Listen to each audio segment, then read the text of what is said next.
first time the words scientific literacy were used was in 1958 by a man named Paul Hurd.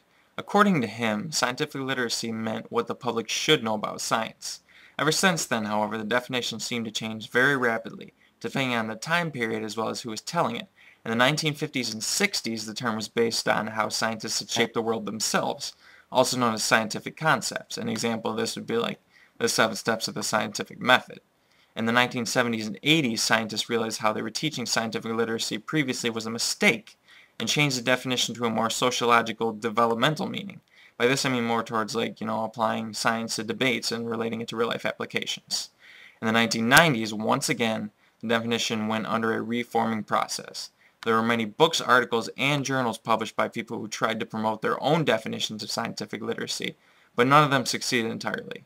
This just shows how inconsistent this term really is.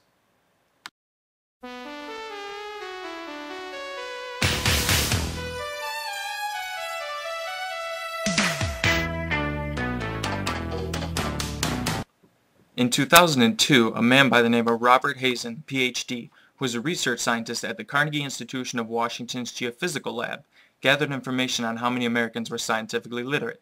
As you can see by this magnificently drawn graph, based on his information, only 7% of adults who didn't graduate high school were scientifically literate. Only 22% of adults who did graduate high school and were either currently in college or not were scientifically literate. And 26% of those adults who did graduate college with a degree were scientifically literate. It's just ridiculous. I don't care if I made this graph misleading by raising this percent to 500. I mean, come on. Look at how small these are. It's ridiculous. It's unacceptable.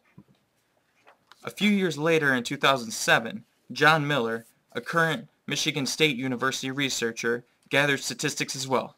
As you can see by this other magnificently drawn graph, in total, only 28% of adults were considered scientifically literate.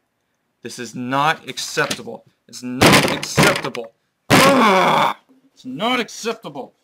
Ugh! Ugh! I apologize for that.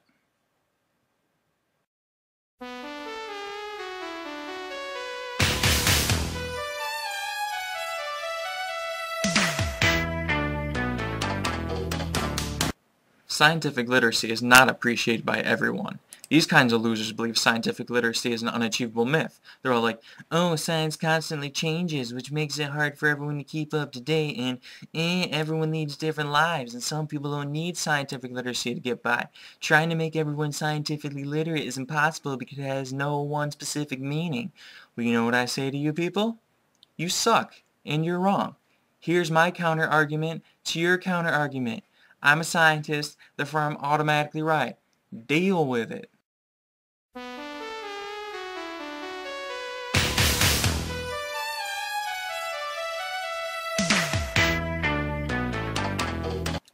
If more people were to become scientifically literate, it would be very beneficial to our economy and our political system.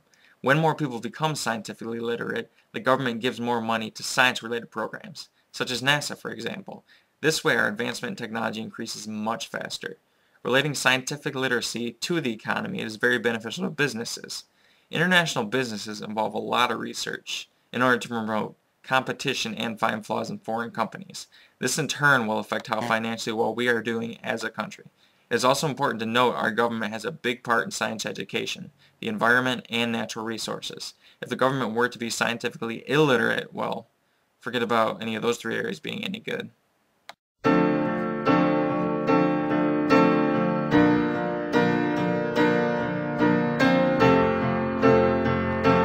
wait, I have some more things to say.